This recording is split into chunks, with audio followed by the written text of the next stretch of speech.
সহজেই মজাদার নাস্তা তৈরি করা যায় এমন একটি রেসিপি শেয়ার করছি আজকের আয়োজনে। আর আজকের রেসিপিতে থাকবে সঠিক পরিমাপ সহ পাকা আমের পাউন্ড কেক।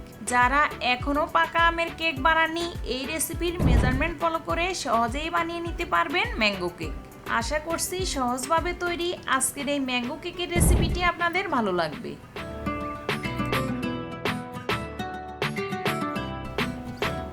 একটা পাত্রে প্রথমে 2টা ডিম ভেঙে নিচ্ছি। যদি কেকটা আরও বড় বানাতে চান, ডিমের সংখ্যাটা বাড়িয়ে নিয়ে অন্য মেজারমেন্টগুলো অ্যাডজাস্ট করে নেবেন। এতে অ্যাড করে দিচ্ছি 1/4 কাপ চিনি। এবারে চিনি আর ডিমগুলোকে একটা হ্যান্ড উইক্স অথবা কাঁটা চামচের সাহায্যে অনবরত 10 থেকে 15 মিনিট মতো ফেটিয়ে একটা প্লাফি মিশ্রণ তৈরি করে নিতে হবে। আর এই কাজটাকে আরও সহজ করার জন্য আমি একটা ইলেকট্রিক বিটারের সাহায্য নিব। যাদের কাছে ইলেকট্রিক বিটার আছে, বিটারের লো স্পিডে 5 থেকে 6 মিনিট মতো বিট করে নিলেই হবে। এতে সময় এবং পরিশ্রম দুটোই বাঁচবে।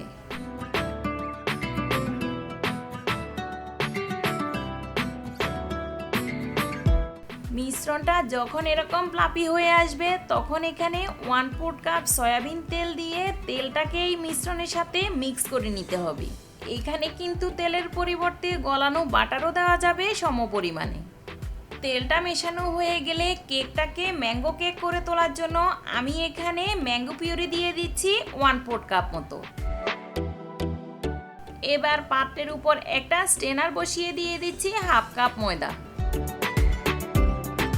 সাথে 1 চা চামচ বেকিং পাউডার দিয়ে ময়দা আর বেকিং পাউডারটাকে একসাথে চেলে নিতে হবে। কেক তৈরি করার ক্ষেত্রে এই চেলে নেওয়াটা কিন্তু ভীষণ দরকার।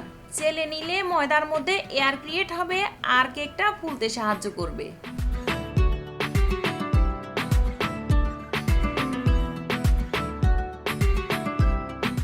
এবার একটা স্প্যাচুলা দিয়ে যে কোনো একদিক থেকে ঘুরিয়ে ঘুরিয়ে সাবধানে কিছুটা সময় নিয়ে মেশাতে হবে, যেন ডিমের ফোমটা নষ্ট না হয়ে যায়। ফোমটা নষ্ট হয়ে গেলে কেকটা কিন্তু আর ফুলতে চাইবে না।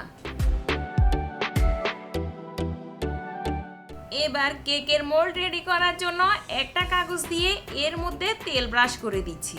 এতে করে কেকটা সহজেই উঠিয়ে নিতে সুবিধে হবে। এবার কেকের ব্যাটারটাকে মোল্ডে নিয়ে নিচ্ছি, তবে ঢালার সময় কিছুটা উপর থেকে ঢালতে থাকলে ভেতরে এয়ার বাবলস হওয়ার সম্ভাবনা কম থাকবে। মোল্ডটাকে ধরে 2-3 বার এভাবে ট্যাপ করে নিতে হবে, এতে ভেতরে কোনো এয়ার বাবলস থাকলেও বেরিয়ে আসবে। এবার কেকটা ব্রেক করার জন্য চুলায় একটা পাত্র বসিয়ে আগে থেকে প্রিহিট করে রেখেছি। কেকের মোলটা বসিয়ে পাত্রের ঢাকনা দিয়ে পাত্রের গায়ে যদি কোনো ছিদ্র থাকে, একটা লং অথবা টিস্যু পেপার দিয়ে বন্ধ করে চুলার লো হিটে ব্রেক করে নিতে হবে 30 থেকে 35 মিনিট মতো। আর যারা গ্যাসের চুলায় ব্রেক করবেন, আঁচটা এমন থাকবে আগুনটা পাতিলের গায়ে সুই সুই করবে, কিন্তু পাতিলে লাগবে না।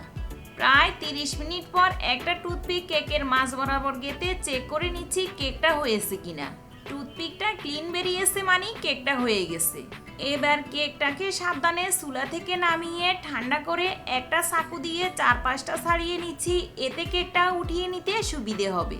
এটাকে একটা চপিং বোর্ডের মধ্যে মোল্ড আউট করে নিচের পেপারটা সরিয়ে নিচ্ছি।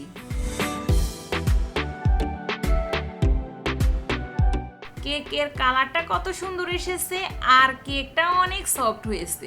চারপাশে হালকা ব্রাউন কালার আসাতে দারুণ একটা গ্রানও বেশি আসছে। সব কিছু পারফেক্টভাবে থাকার পরেও চুলার আঁচটা যদি ঠিক না থাকে, তাহলেও কিন্তু কেকটা ফুলতে চাইবে না। এবার কেকটা কেটে দেখাই, তাহলে আরও ভালোভাবে বুঝতে পারবেন। একটা পারফেক্ট কেক বানানোর জন্য যত ধরনের টিপস অ্যান্ড ট্রিক্স আছে, আজকের ভিডিওতে আমি সব কিছু তুলে ধরার চেষ্টা করেছি। আশা করি এই রেসিপি দেখে কেক বানাতে কারোই কোনো অসুবিধে হবে না। এই সিজনে পাকা আমের কেক এখনও যারা বানাননি, এই রেসিপি দেখে বানিয়ে নিতে পারেন।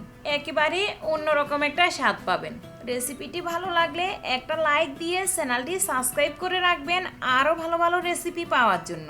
আজকের মতো এখানেই বিদায় নিব, দেখা হবে নেক্সট এপিসোডে।